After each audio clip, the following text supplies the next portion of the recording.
Welcome to the Rim Break Rodeo. We hope this video helps. In this video, I will explain how to play Factory Simulator.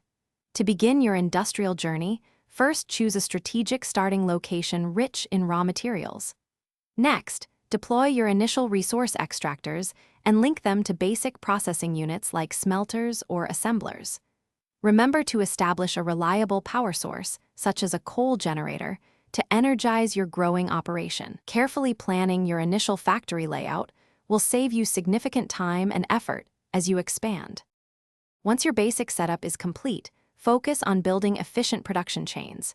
Use conveyor belts to seamlessly move raw materials to processing machines and then on to assemblers. Automate the creation of intermediate components, like iron plates or copper wire, which are crucial for advanced manufacturing. Strive for a balanced flow, ensuring that each machine receives enough input and doesn't get backed up. Employ storage containers to buffer materials, smoothing out any supply or demand fluctuations. As your factory grows, automation and optimization become key.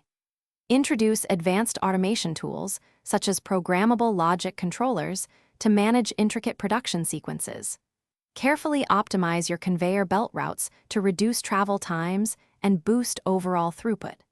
Don't forget to upgrade your existing machines to higher tiers, significantly increasing their production speed and energy efficiency. Continuously research new technologies to unlock more powerful buildings and advanced crafting recipes, pushing your factory to new heights.